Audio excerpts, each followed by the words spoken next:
Kauna-unahan sa Pilipinas. NBC Manila Broadcasting Company. DZRH, member kapisanan ng mga broadcaster ng Pilipinas.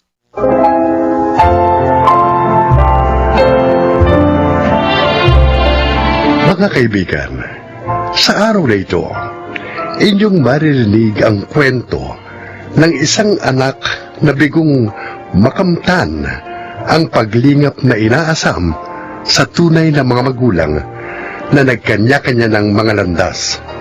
Siya ay si Vina. Bata pa lang ako, dama ko na ang malaking kabiguan sa pagkakaroon ng isang buo at masayang pamilya. Kahit maliliit na bagay pinagtatalunan ni na Inay at Itay. Hanggang isang umaga, nagising na lang akong nag-iisa sa maliit na kwartong inuupahan namin. Iniwan ako ni na Itay at Inay. Hindi na ako binalikan. Mabuti na lamang at may mga tao pa ring may malaking pagpapahalaga sa kanilang kapwa. Katulad ni na Tay Piping at Nay Catherine. Vina? Mabuti naman po. At pagkalipas na walang taon, kilala niyo pa rin ako, Itay. Paano mo ako natuntun dito? At anong kailangan mo? Matagal ko na po kayong hinahanap, Tay. Pati na rin po si Inay. Kung pera lang ang kailangan mo, eto. 100 piso. Umuwi ka na kung saan ka ba nakatira. Hindi po ako namamalimos sa inyo. Nagpunta ako dito para obligahin kayo sa isang dapat magandang kinabukasang ipinagkaitin niyo sa akin ni Inay. Para bawiin ang lahat-lahat ng karapatang ipinagdamot ninyo sa akin bilang inyong anak. Pwede ba, Vina? Kung ano man ang pakay mo sa pagpunta mo rito, wala akong maisasagot sa iyo. Buti pa doon ka pumunta sa nanay mo. Mas maraming pera yun kaysa sa akin. Dahil isang buong kantin sa isang public school ang pagmamay-ari nun.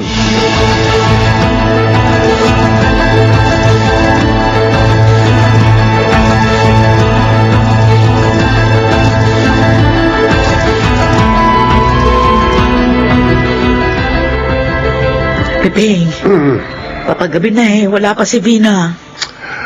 Kanina pa nga nangangalay ang leeg ko sa katatanaw sa kanya si Eskinita. Ano bang paalam niya sa'yo kaninang umagang umalis? Sabi niya kanina, sasaglitin daw niya yung pwesto ng mga damit sa Divisoria na nangangailangan ng tindera. Magbabaka sakali daw siya na mag-apply. Baka naman natanggap na. At nagsimula ng mamasukan doon ngayong araw na ito. Nagkaalala pa rin ako hanggat hindi siya umuwi. Kasi naman ang hirap kasi sa atin pare-pareho tayong walang cellphone. Kasi palibasa wala tayong pambili. At saka kamahal ng cellphone. At saka hindi naman tayo marunong gumamit nun Ako, kahit yata turuan ako ng turuan, hindi ko matututuhan ang pagpindot doon.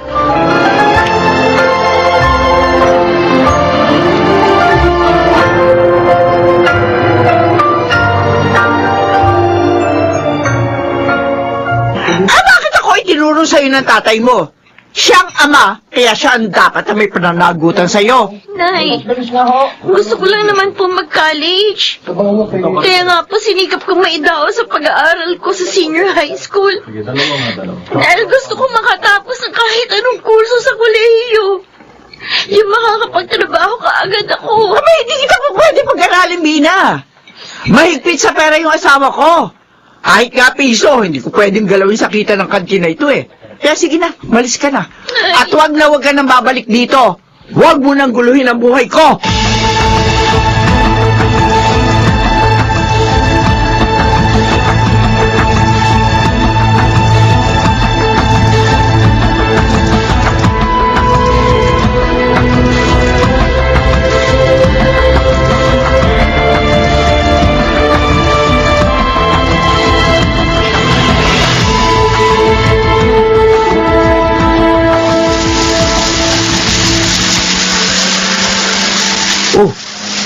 Sino kaya yung babaeng yun na nakatayo sa may gilid ng tulay? Teka, parang si Vina yun ah. Sadali nga.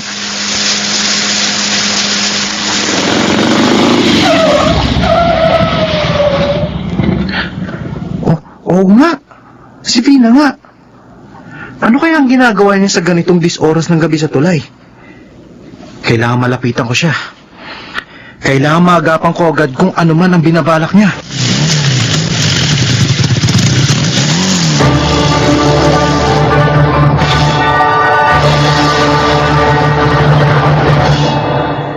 Masyado po kasi ako nasaktan sa mga narinig ko. Malaki na inay at itay.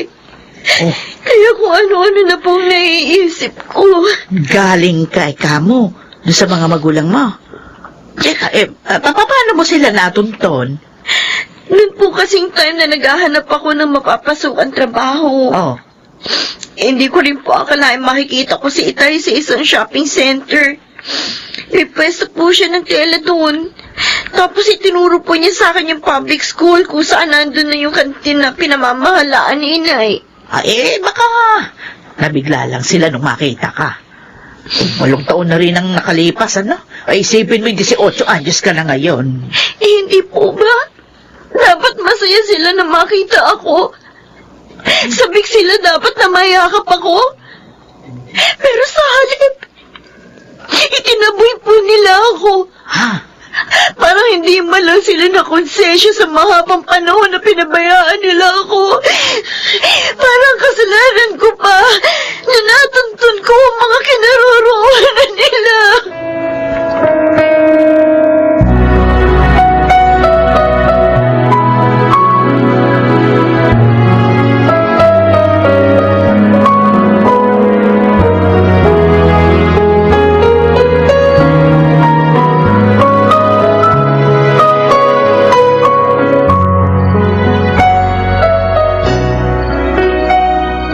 Paano po, Ma'am Piping? Magpapaalam na po muna ako. Masyado na po kasing gumagabi. May schedule pa po ako ng mga delivery bukas eh. Pakisabi na lang po kina Aling Katring at Vina na umalis na po ako. Sige, Renzo. Ako nang bahalang magsabi sa kanila. Salamat. Maraming salamat sa ginawa mong pagliligtas kay Vina sa kapahamakan. Hindi ko talaga alam kung paano ka pahigit na pasasalamatan. Naku, wag na po ninyong isipin yun, Ma'am Piping. Kung sakali po, bukas na lang po ako pupunta rito pagkatapos ng mga delivery ko para kumustahin ko si Vina. Sige po, alis na po ako ha. Sige. Mag-ingat sa pagpapatakbo mo ng motorsiklo, ha? Opo, maraming salamat po. Sige.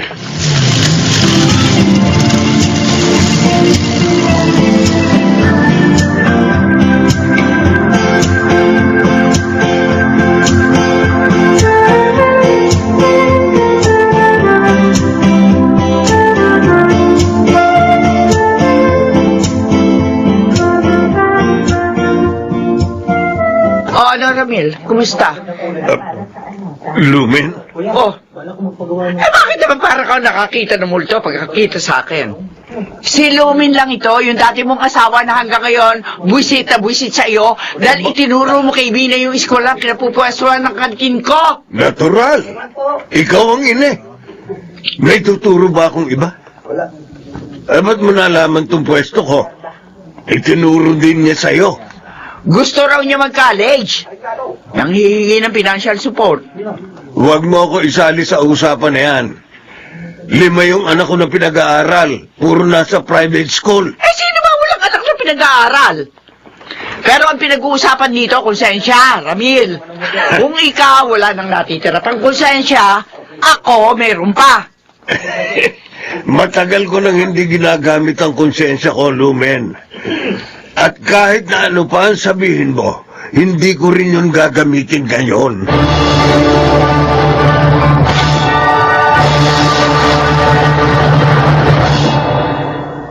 Ang totoo, pinagsisisihan ko rin ang pagpunta kina Itay at Inay. Nagmukha lang akong kawawa. Lalo ko lang napatunayan na talagang wala sila ni katiting na pagtingin at pagmamalasakit sa akin bilang anak nila. Kaya nga nila ako iniwan, di ba? Kailangan ko nang tanggapin ang katotohanan yun. Minsan nga kasi, para makapagpatuloy tayo sa buhay, kailangan natin kalimutan na lang ang mga hinanakit, Vina. Kaya lang naman, gusto ko makapagtapos ng kolehiyo para magkaroon ng matatag na trabahong maaasahan. Para makatulong ako kina Tay Piping at Nay Catring. Malaki ang utang na loob ko sa kanila sa pagpapalaki sa akin. Teka, may iba nga pala ako. Yung inaplayan mo nga palang pwesto ng damit sa Divisoria, kumusta na? Tanggap na ako. Bukas ang simula ng pamamasukan ko dun. May mabuti. Sineryoso ko na rin. Pantawid gutom na rin namin tatlo yung sasahurin ko dun. Alam mo, pansamantala lang naman ang mga problemang dumarating sa mga buhay natin, Vina. Baka nga hindi natin alam. Pagdating ng araw, ang mga problemang pang yan ang magpapatatag sa atin.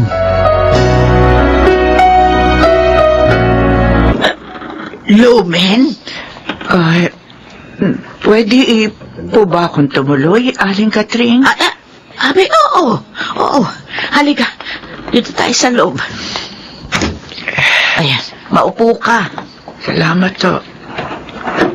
Kanina pa po talaga ako nasa labas ng bahay niyo. Hinintay ko lang po makaalis si Bina bago ako nagdesisyon pumunta rito. Alam ko galit pa rin siya sa akin. Dahil sa naging pag-uusap namin nang pumunta siya sa kantin. Unang araw ngayon ng pasok niya sa isang pwesto ng damit sa Divisoria. Hindi na namin napigil ni Pepeng. Talagang gusto niya magtrabaho. Ang sabi pa kapag nakaipon daw siya kahit kaunti, mag-e-enroll siya kahit na kursong vocational lang. Yung magagamit niya yung kanyang mga kakayahan. Aling Catring? Ako pa ngayon ang nakadarama ng inggit sa anak ko. Napakatatag niya sa buhay. Samantalang ako, hanggang ngayon, hindi ko pa rin kayang labanan ng aking mga kahinaan. At ang katotohanan, mahirap magpatuloy sa buhay. Lalo na may mga taong nasasaktan. Ay, alam mo nga hanggang ngayon na. Hindi pa rin kami makapaniwala ni Pepeng na nakatapos siya ng senior high school dahil lang sa pagtitinda niya ng mga candy kung saan-saan. Tutulungan ko maabot ng aking anak ang kanyang mga pangarap, Aling Catring. Abay, mabuti yun. Gusto ko makamit niya ang inaasam niyang isang magandang kinabukasan.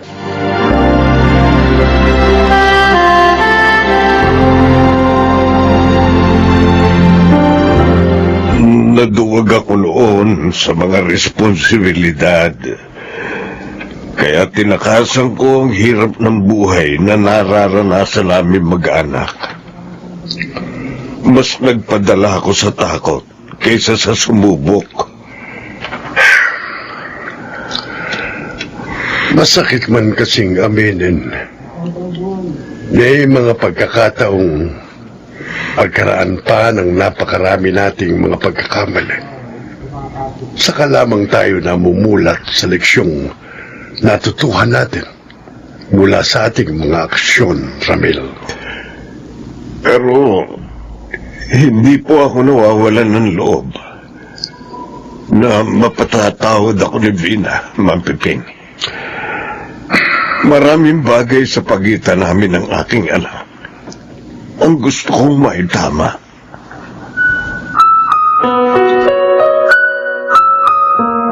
Oh, ngayon ka pa ba iiyak? Ngayong maayos na ang lahat sa mga pagitan yun ng tatay at nanay mo? Ano ka ba? Iyak nga ito ng buong kalikayahan, ano? Kala ko kasi, hindi na mangyayari mga dasal ko.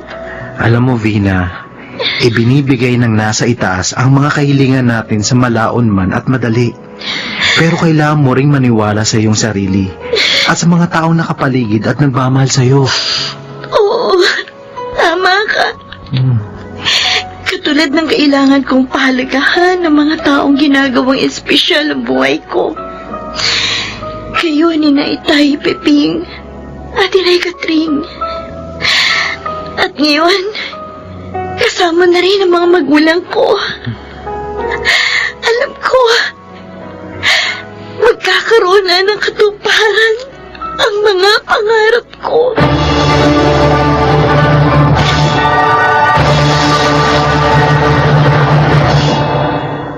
Pagkaraan ng masasakit na karanasan sa nakaraan, unti-unti nang nagkakahugis ang aking mga pagsusumikap.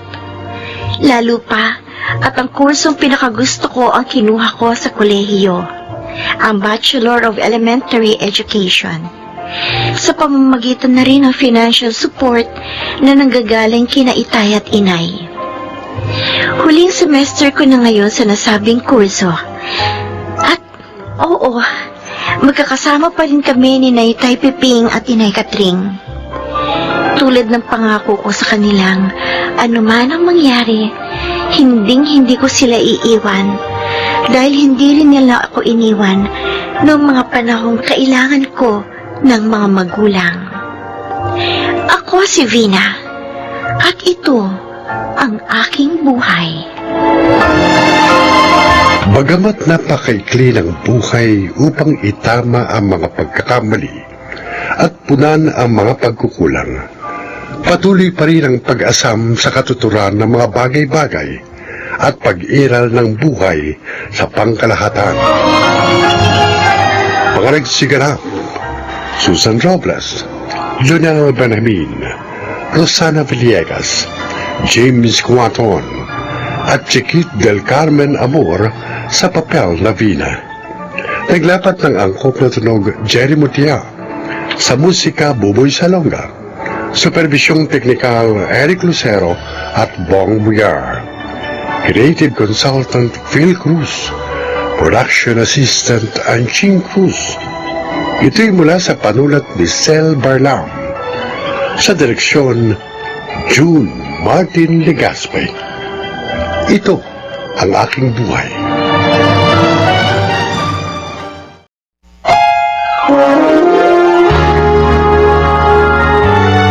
Kauna-unahan sa Pilipinas. Manila Broadcasting Company. DZRH, member, kapisanan ng mga broadcaster ng Pilipinas.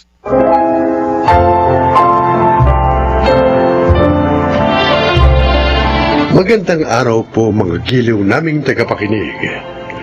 Sa araw na ito, maririnig natin ang kasaysayan ng isang lalaking nagiging mapagmalabis dahil sa kanyang anyo. Siya ay si Dario. Matangkad ako, malaking katawan, at marunong sa self-defense. Bagay na sinamantala ko naman. Ginamit ko kasi ang mga yon para kumita ako at makapanlamang. Oh, ano yung mga dala mo, Dario? Mga pagkain. Ha? Malaki na ako sa terminal ng mga tricycle. Kaya bumili na ako ng pananghalian natin. Ayos mo na yung mga yan. Sige na. Naku. Imelda. Ang hihi ka na naman pala sa mga tricycle driver. O ano naman. 3 piso lang naman ang hinihingi ko sa bawat isa sa kanila. Oo nga, pero araw-araw naman. Hindi ka na nagtrabaho. Inasa mo na sa bigay nila ikinabubuhay natin. Aba naging tamad ka na. Sinasamantala mo na porke takot sila sa iyo. Handa naman akong tulungan sila sa oras ng mapasubo sila sa gulo. Dahil nga marunong silang makisama sa akin. Ay, hindi pa rin tama yun. Ay, hindi mo naman trabahong proteksyonan sila. Dapat nagbabalad ka ng buto para sa amin ang anak natin. Tulad ng ginagawa ko. Oo, nananahi ako para mabuhay tayo. Ang dami mo naman daldal. Ah, Mag-aing ka na.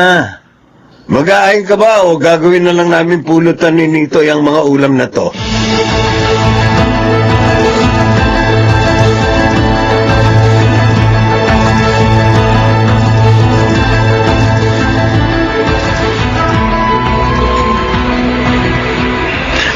Dario, aga natin dito sa terminal ah. Ayos na rin to. Para maaga tayo makatapos mangolekta. Sa bagay, Para maaga tayo makatoma. Tama. Kaya lang, baka tumanggi yung iba eh. Kasi masyadong maaga yung pagiging natin. Hindi yan. Hindi yan. 3 piso lang naman ang hinihingi natin, ha? Kesa naman sa matikman nila ang suntok ko, di ba? Ha? Talagang iba ka, Dario. Talaga. At alam mo ba, meron na rin akong panggulpidigurat ngayon. Binigyan na isang tropa ko. Oh? Ano yung panggulpidigulat mo? Baril. Oh, Ano pa? talaga? Ha? Ay, siya na. Pero teka, ingat ka, ha? Oh? Mahirap mahulihan yan. Kung walang lisensya. Pre, hindi ako tanga para magpahuli. Gagamitin ko lang yun para mas maging malakas ang dating ko dito sa lugar natin. Wow! Oh. Bakit napawa ka dyan? Tingnan mo yung duman. Yung nakapula. Oh, si Nemia. Ganda niya. Ganda niya talaga. Walang sinabi si Melda ko sa kanya. Maganda talaga yan. Kahit may asawa na, sexy pa rin. Makinis. Alam mo, matagal nang tumutulo laway ko sa kanya. Pre, pareho na kayo may asawa, no? Kaya nga naiinis ako eh. Dahil lang makita ko siya, kasal na ako kay Melda. At siya naman, sa pangit na si Ruben lang napunta.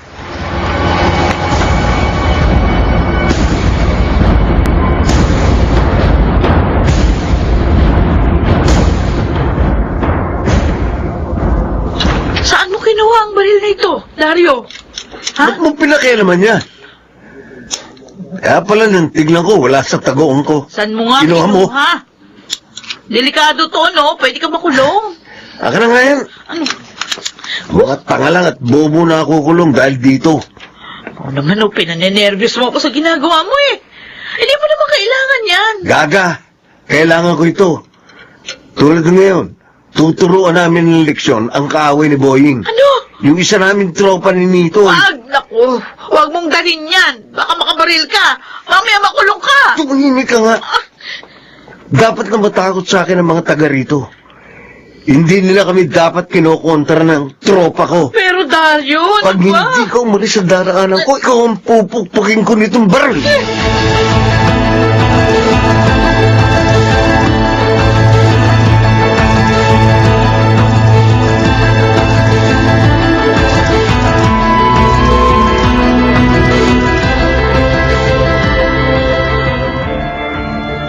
Oh, Nemia, bakit nakasimangot ka?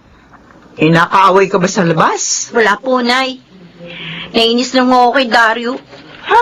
Sinipulan ba naman ho ako nang maparaan ako kanina sa kinaroroonan nila? Ay, nako, bastos talaga ang isang yun eh. Ayabang. Huwag kayo matangkad at marunong ng self-defense. Gusto ko na ako siya sigawan kanina eh. Lalo na nung tawagin niya akong sexy. Ay, nako, anak. Mabuti hindi mo ginawa. Baka mamaya mapaaway pa yung anak ko si Ruben pag nagkataon. Naalala ko nga rin ho yun eh. Kaya nagpigil ako. Pero hindi ko talaga gusto yung mga tingin sa akin ng Dario na yun. Parang niya na ho ako inuubaran.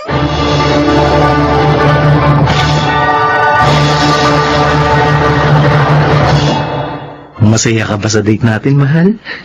Oo, mahal. Salamat ha. Oo, bakit ka naman nagpapasalamat?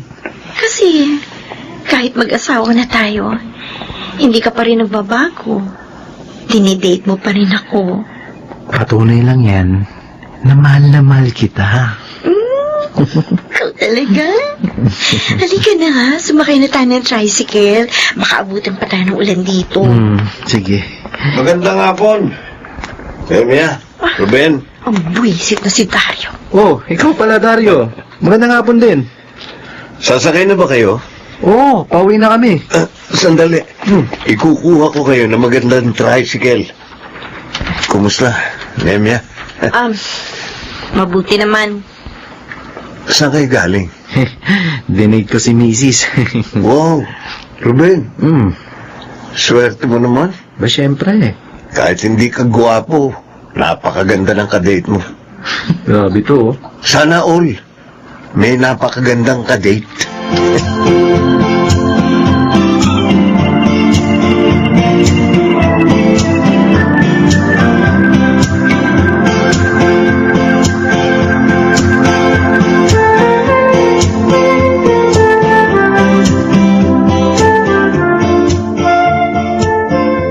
Gustong gusto ko na ho siyang barahin kanina, Nanay Tuding. Galit na rin ako, nanay. Napansin ko kasi, yung lagkit ng titig niya sa asawa ko. Naku, mga anak, habaan niyo pa yung pasensya niyo, ha? Mamaya mapahamak pa kayo. Pag pinatulan niyo, walang kwentang taong yun. Mag-ingat na lang kayo. Lalo na pag umaalis kayo.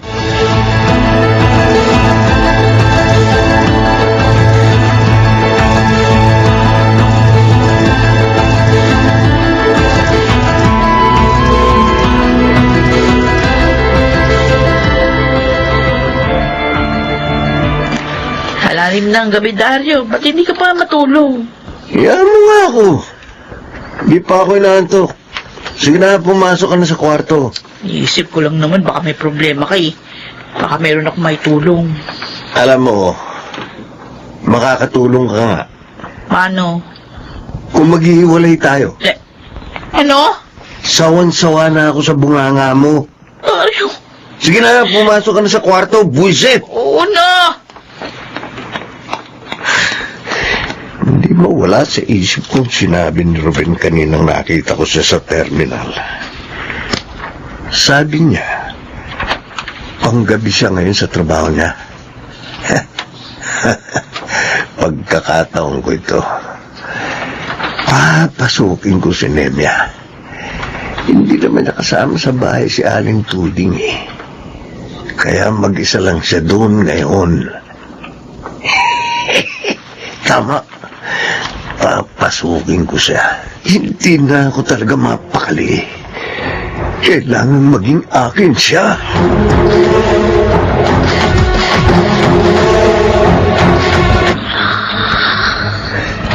Medyo naghihilit pa ng konti si Nemia.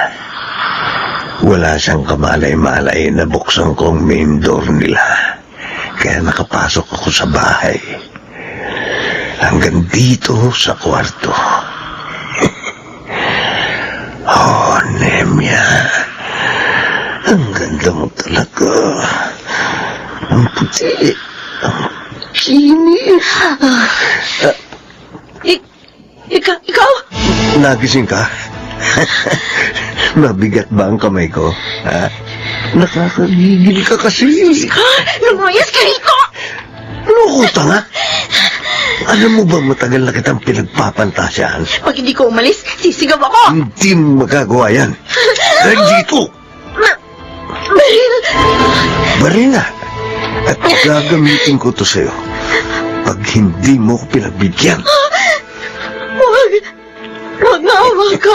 Huwag mo ituloy ang iniisip mo! Huwag ka nang maingay. Sige na. Huwag. Hubarin mo na ang mga suot mo. Hindi! Ayoko! Maawa ka! Ano na? Ayaw mo magubad, ha? Hmm? Maawa ka! Ang ganda mo talaga. Lalo ako nang gigigil sa'yo. Layuan mo ang asawa ko! Kulang niya ka. Sinuntok mo ko. Ruben! Mabuti dumating ka! Lumayas ka sa pamamahay namin, hayop ka! Lumayas pala, ha?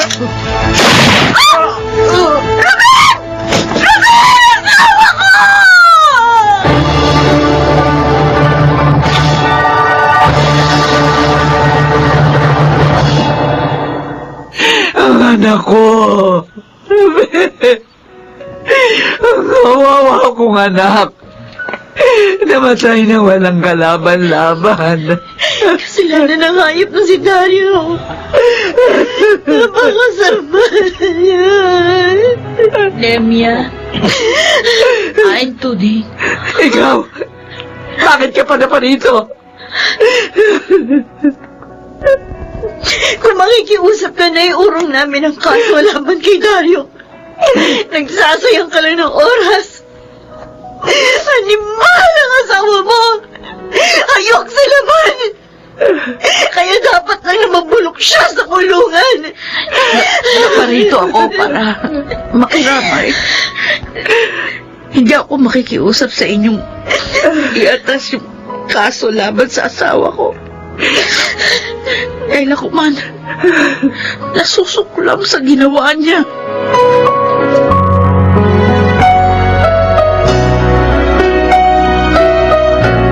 Nitoy, buti dinalaw mo ako dito. Hindi pa nagpupunta rito si Imelda eh. Galing nga ako sa inyo, pre. Nakakausap ko siya. Anong sabi niya? Kailan siya pupunta rito? Hindi siya pupunta rito. Nasusuklam siya sa'yo, Dario. Ano? Sabi pa niya, harapin mo raw mag-isa mga kasong isinampas sa'yo ni Nemia at Aling Tuling. Hindi. Ayoko makulong. Nito'y tulungan mo ako. Pakiusap. Pre, wala rin ako magagawa. Ang hirap kasi ng kaso mo. Nakapatay ka. At nagtangka pang manggahasa. Oh, Diyos ko. Paano na ako ngayon? Paano?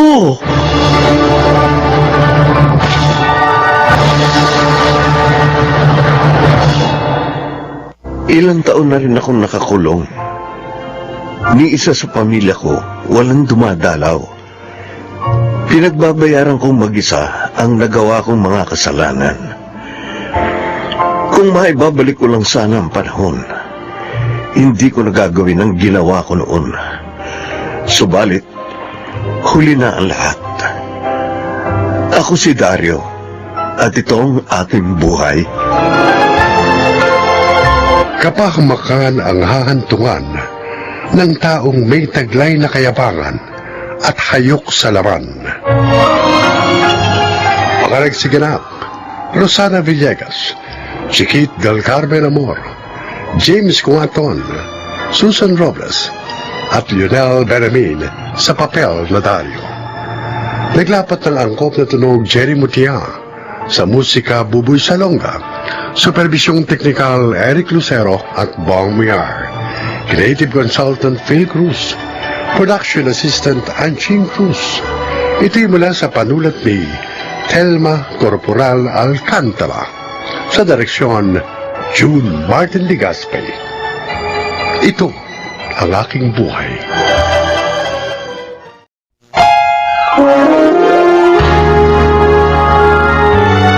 Kauna-unahan sa Pilipinas. Manila Broadcasting Company. DZRH, member, kapisanan ng mga broadcaster ng Pilipinas.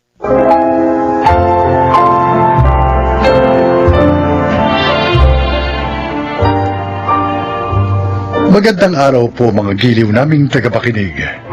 Narito ang kasaysayan ng isang dakilak yaya. Siya ay si Gemma.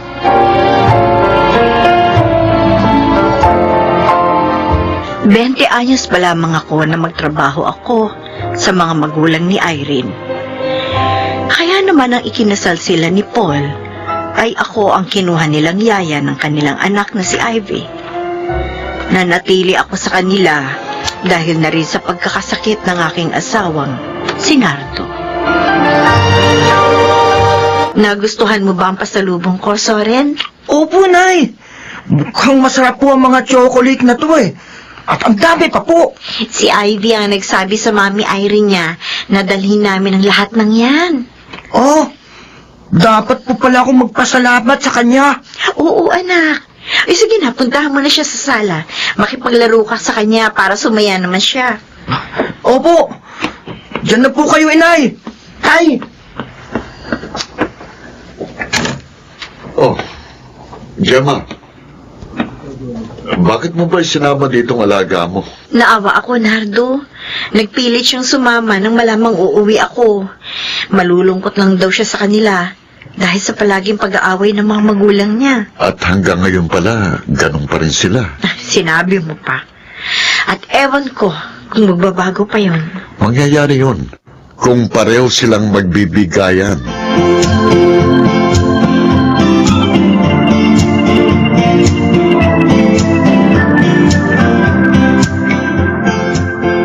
Hindi ka na makapagsisinungaling, Paul! Oh! Kitang-kita ko kayo na babae mo pumasok sa motel! Eh nakita mo na pala eh, di wala nang kailangan pang aminin. Walang niya ka talaga! Sandali! Aray! Pinagto mo sa akin ang base! Wisit ka talaga, Irene! Kulang pa yan sa mga pagtataksil na ginawa mo sa akin! Alam mo ba kung bakit ako ng mababae? Ha? Ano? Dahil sawa na ako sa kadal-dal mo! Ganon? O di maghiwalay na lang tayo! Ayoko na rin makisama sa'yo!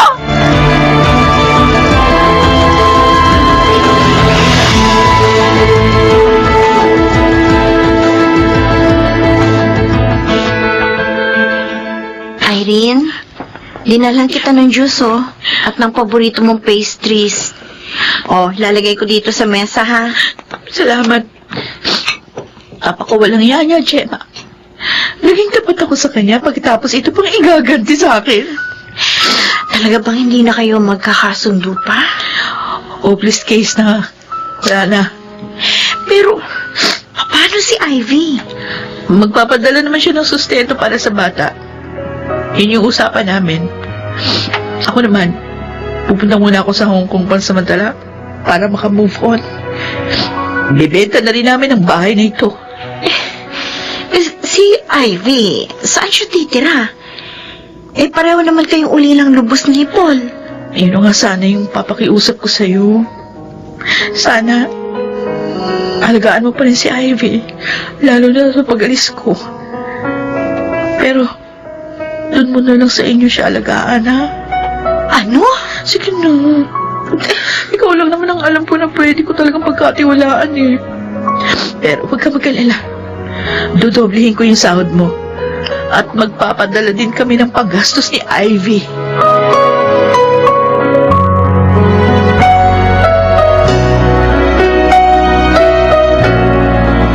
Yaya Gemma. Tana, Ivy. Bugto na yung mga mata mo. Bakit ganun sila Mami at Daddy? Bakit sila naghiwalay? Hindi na kasi sila magkasundo. Kesa naman sa lalo pang lumala ang pag-aaway nila, pinasya nilang maghiwalay na lang ng maayos. Sabi ni Mommy, meron daw babae si Daddy. Totoo ba yun, Yaya? Yun nga ang sabi niya. Bakit niya ginawa yun? Di ba bad yun? Ivy, marami talagang nagaganap sa buhay may asawa na sa ngayon mahirap pang ipaliwanag sa'yo dahil napakabata mo pa. Pero maniwala ka, hindi dahil naghiwalay sila, hindi ka nila mahal. Ivy, love na love ka nila. Yaya Gemma. Kaya sana, huwag ka magtatanim ng galit sa iyong mga magulang.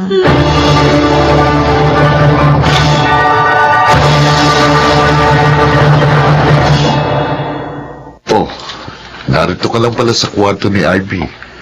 Ano pang ginagawa mo dito? Tulog na naman yung alaga mo. May lagnat siya, Nardo. Ha? Pinainom mo na ba ng gamot? Oo, bago siya natulog. Gusto ko lang siyang bantayan nang matiyak ko na hindi natataas ang lagnat niya. Paano ko matutulog niyan? Dito na lang ako iidlip sa tabi niya. Sige na, magpahinga ka na. Samahan mo na doon si Soren.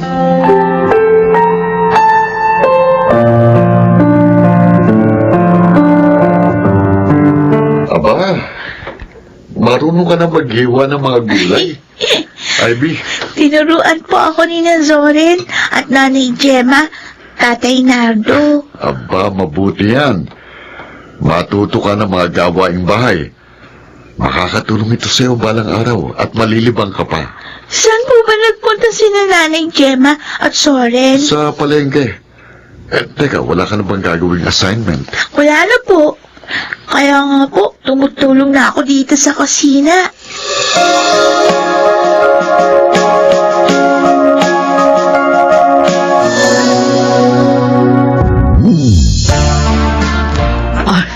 Nakalimutan ko. Birthday na naman pala ngayon ng anak ko. At maraming birthday na niya na hindi kayo nakakasama. Oh, nakikita naman niya kami sa video call. Nakikita kami dalawa ni Paul. Iba pa rin yung personal niya kayong makita. Mahawakan, mayakap, mahalikan. Doon niya mararamdaman ang inyong pagmamahal. Tinawagan mo ba si Paul? Oo. Pero wala daw siya sa Pilipinas. Kaya magpapadala na lang daw siya ng pera at regalo para sa anak niyo. Ay, naku, lalaking yun talaga, oo. Hindi na binigyan ng panahon ang anak namin. Pero sa pangalawang pamilya niya, sagana siya sa panahon. Eh, ikaw, Irene, darating ka ba bukas? Ano kasi, Gemma may sakit ang anak namin ni Alex. Dadali namin siya sa doktor bukas. Pareho lang pala kayo ni Paul. Walang panahon para kay Ivy.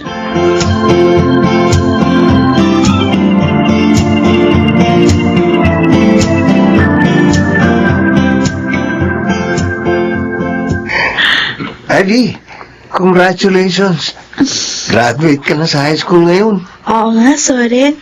May award ka pa. Dahil yun kay Nani Gemma. Kung hindi niya ako minahal at inilagaan ng maayos, siguro hindi ako lalaking ganito. Oh, baka naman umiyak ka pa. Alalahanin mo, darating ngayon ang parents mo, ha? Kaya dapat magsaya ka. Nagulat nga ako dahil darating sila. Kasi hindi na ako umaasang pupuntahan nila ako sa mga special occasion sa buhay ko. Ivy, Sanay na akong wala sila, Zoren. Pero hindi ako masasanay pag wala si Nanay Gemma.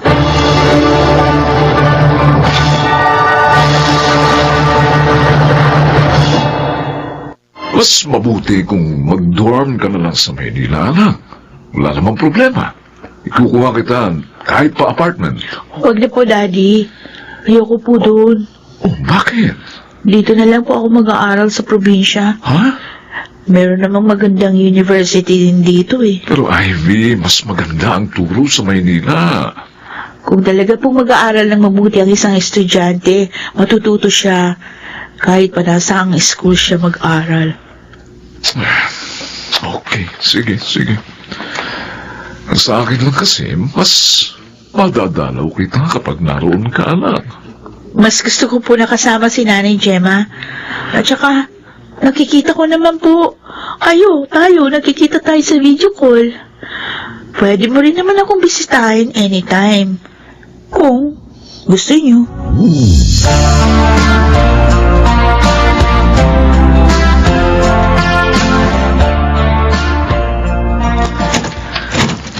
Zoren, nandito na ako. oh, eto na pala si Ivy. Ang bilis mo, ah. Oo, nagmamadali ako nang matanggap ko yung text mo. Sinabi mong may sakit si Nanay Gemma. Ikaw naman, Soren. Dapat hindi mo na tinext si Ivy. Nagmadali tuloy yung tao. Magtatampo ho ako kay Soren pag hindi niya ako tinext. Mahalaga po kasi sa akin na alam ko yung kalagayan niyo, Nay. Kita nyo na. Sobrang alalang-alala po sa inyo yan. Medyo nahilo lang ako. Sobrang pagod lang siguro. Kasi naman, masyado kayo masipag. Magpahinga kayo at mag-relax din. Oh, yan na, Nay. Hindi lang ako nagsabi niyan. Pati ng anak ng babae. Ayoko po kasi may mangyayaring masama sa inyo. Dahil kayo po, ang pangalawa kong ina. Masaya ako, Ivy. Dahil sa pagmamahal at panahong ibinibigay mo sa akin. Alam mo, napunan mo ang pananabik ko sa anak ng babae.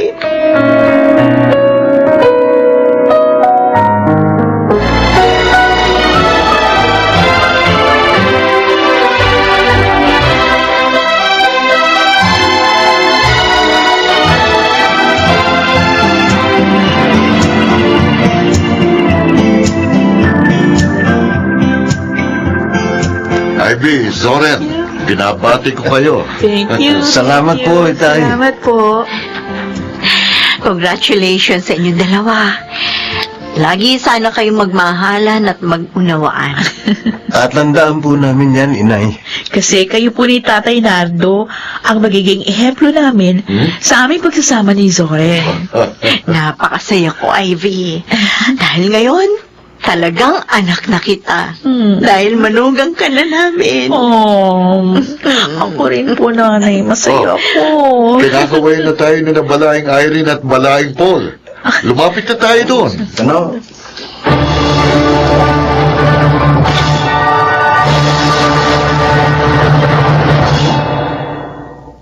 Isang taon na ang aking apo kina Ivy at Zoren. Ang batang aking inalagaan noon, manugang ko na ngayon. Ako po si Gemma at ito ang aking buhay. Tunay na maraming sorpresa ang buhay. Matuto lang tayong maghintay. Mga nagsiganap, Phil Cruz, Lionel Benamin, Rosana Villegas, June Legaspi, Chiquit del Carmen Amor sa papel na Gemma. Naglapat ng angkop na tunog Jerry Mutia sa musika Buboy Salonga. Supervisyong teknikal Eric Lucero at Bong Muyar. Creative Consultant Phil Cruz. Production Assistant Anching Cruz. Ito'y mula sa panulat ni Telma Corporal Alcantara. Sa direksyon, June Martin Legaspi. Ito ang aking buhay.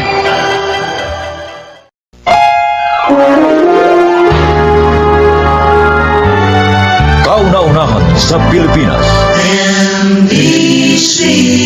Manila Broadcasting Company. DZRH. Member, kapisanan ng mga broadcaster ng Pilipinas.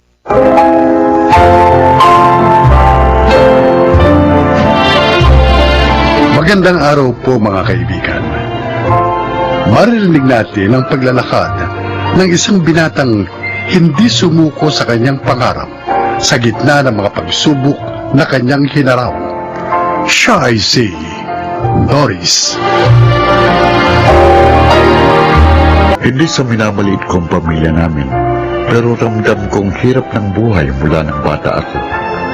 Kaya naman nangako ako sa aking sariling magsisikap, mangangarap, at magsasakripisyo kung kinakailangan. Mabago lang ang kapalaran ko at hindi ako matulad sa mga kapatid, pinsan at kamag-anak ko.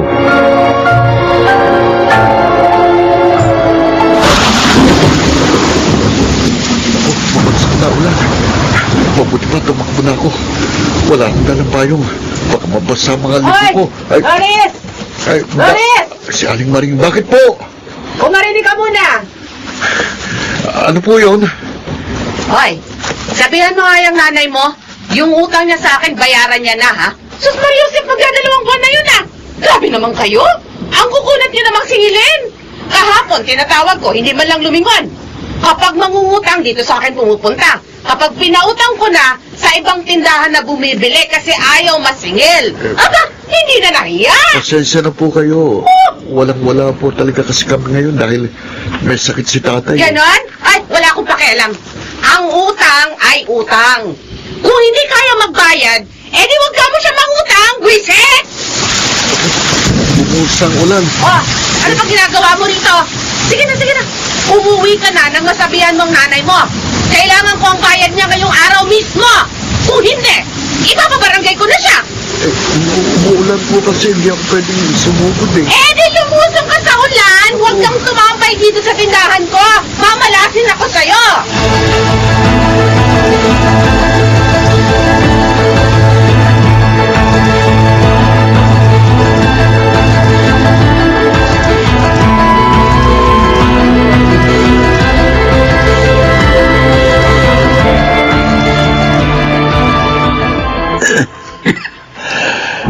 Wala na ba akong gamot?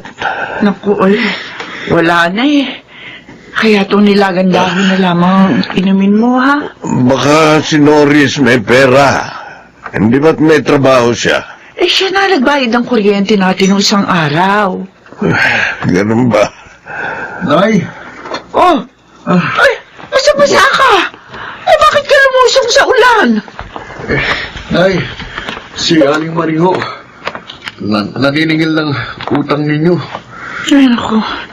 Yan ang nga problema eh. Wala pa tayong pambayad.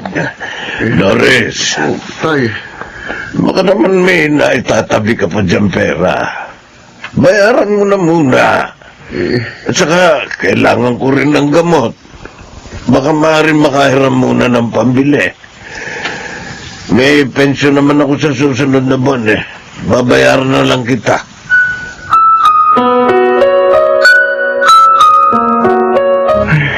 pang-tuition ko sana ito sa susunod na buwan. Kaya lang, sige na nga. Ipambabayad ko muna ng utang ni nanay. Susweldo naman ako sa susunod na linggo eh. Itipirin ko na lang para mabayaran ko ang tuition ko. Tapos, maghahanap pa ako ng isa pang part-time job. Nay! Oh, teka. Tulungan mo naman ako! Si Ate Rona yun ah. Bakit kaya? Lalabas ako. Ano ba kasi nangyari, ha? Ate, ano yan? Kasi nagluluto ako. Oh. Hindi ko napansin. Gumapang na pala siya sa mesa. Ayaw nahulog. Sabi ng doktor, kailangan siyang ma-CT scan. Ha? Ano naman ang itutulong ko sa iyo eh? Wala rin kami. Kahit konti lang, Nay. May pandagdag lang ako. Maawa kayo sa akin. Rona? Oh, teka.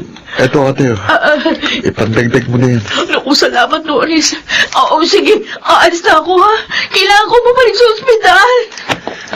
Norris, Kawawa naman ang anak ni ate. paano yung pambayad natin sa utang at pambili ng gamot ng tatay mo? May natitira pa naman po akong pera. Huwag na po kayong mag-alala.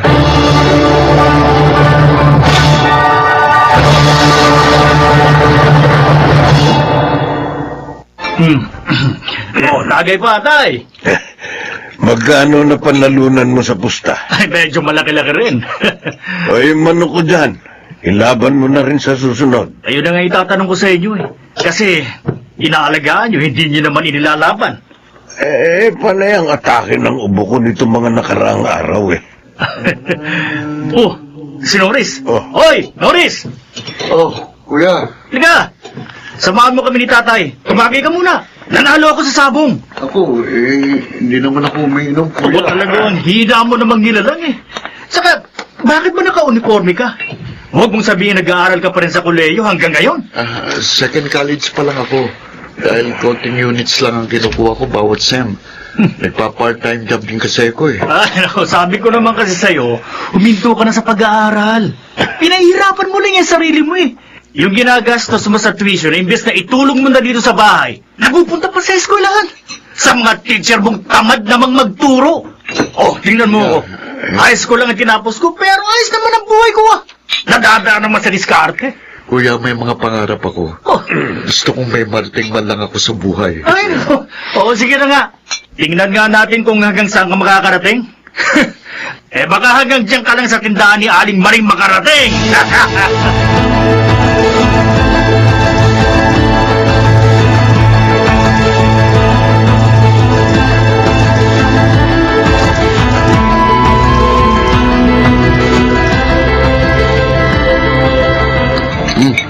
Oh, hoy, bilis mong kumain. Dahan-dahan na subo mo. Baka mabulunan ka. Late na ako kasi ko sa klase, Nay. Norris, Tayo, bakit po? palagay ko tama ang kuya Mio mo. Saan po? Mas mainam na huminto ka na lang sa pag-aaral at maghanap ng trabaho. Ay, Yung oras mo sa pag-aaral, itrabaho mo na lang nang kumita ka ng mas malaki. Wala ka namang mapapala dyan eh. Tay, humingi ba ako sa inyo ng panggastos ko sa koleyo? Kahit pa masay, sarili ko namang perang ginagastos ko, di ba? Dala-dalawa na nga pong part-time job ko para lang makatulong dito sa bahay at mapaaral kong sarili ko. Ayun na nga. Lalo ka lang nahihirapan. Kaya ko hong tiisin ang hirap na ito, pero hindi ko kayang maging mahirap habang buhay. Pansamantala lang naman itong ganitong hirap. Pero kapag natupad ko mga pangarap ko, naniniwala akong kahit papano, makakaranas tayo ng ginhawa. Tay, pangarap, ambisyon, yun ang wala sa atin. Kaya nasanay na tayo sa ganitong buhay.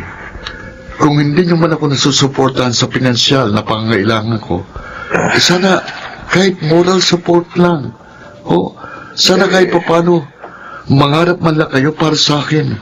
Kasi ako, nangangarap ako hindi lang para sa sarili ko, kundi para sa ating lahat.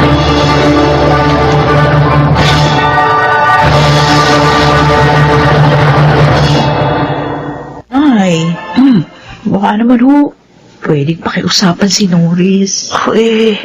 Ikaw na lang ang makiusap sa kanya. Bakit Yan na pala siya. Norris! Ba kailangan mo? Birthday kasi nung panganay ko. Baka pwedeng makahiram muna sa'yo ng pera kasi 7th birthday niya eh. Gusto ko sana gawing special man lang. Pagdagdag na lang naman.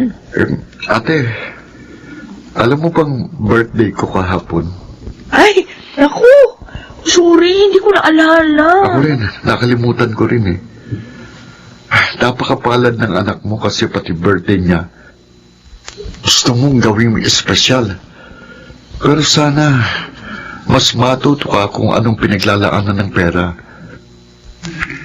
Yung gagastusin mo sa handa ng anak mo, ilaan mo na lang sa pag-aaral niya. Isa pa, wala akong ipahiram sa yung pera. Nagbayad ako sa graduation fee. Yabang mo ah! Ano? Hihiramin ko naman yung pera, hindi ko hihingin. Umaasta, kakala mo kung sino ka na? Porque gagraduate ka na? Teka, ate, ano ba ipinagyabang ko? Pinapayuhan lang kita. Ewan, di ko kailangan yung payo mo. Ako na nga. Norris, pagpasensyahan mo na lamang yung ate mo, ha? Kailan mo ba ako hindi nagpasensya? Sila na ngang tinutulungan. Sila pang agrabyado. Ha?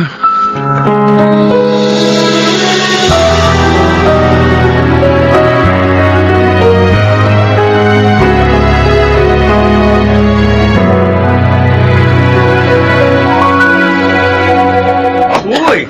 Ayos ah! Patapos na pala itong ipinapagawang bahay sa inyo ni Norris. Tay. Oo nga. Oh, yan. Ganda. Pero inuubo na yata kayo dahil sa alikabok. Ayos lang ako. Asan ba si Norris?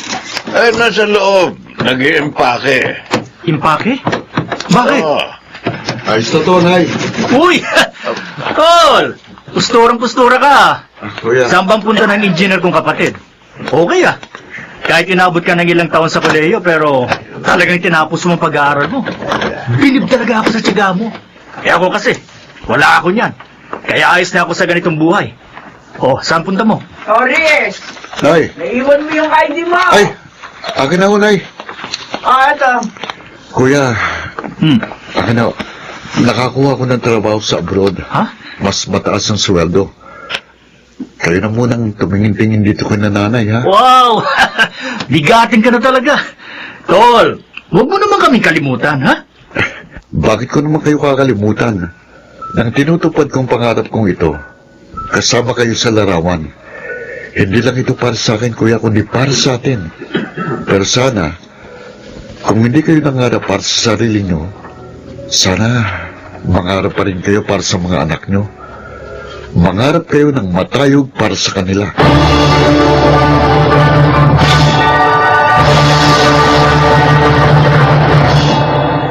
Ang ating mga pangarap ay parang mapa na nagbibigay sa atin ng direksyon papunta sa isang tiyak na destinasyon. Sa mga kagaya kong lumaki sa mahirap na pamilya, huwag kayong mawala ng pag-asa. Magtiyaga at magsakripisyo kayo, higit sa lahat, mangarap at sikaping matupad ang pangarap na yon. Walang imposible sa taong naniniwala. Ako po si Norris at ito ang aking buhay.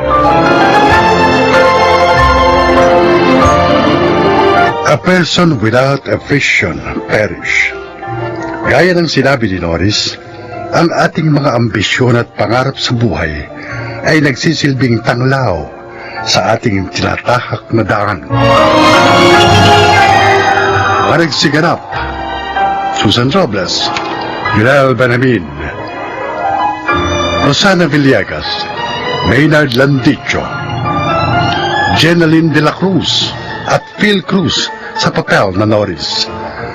Naglapat ng angkop na tunog Jerry Mutiao. Sa musika, Buboy Salonga. Supervisyong teknikal, Eric Lucero at Bong Villar. Creative Consultant Phil Cruz. Production Assistant Anching Cruz. Ito'y mula sa panulat ni Rita Lamanon. Sa direksyon, June Martin Legaspi at Maynard Landicho Jr. Ito ang aking buhay.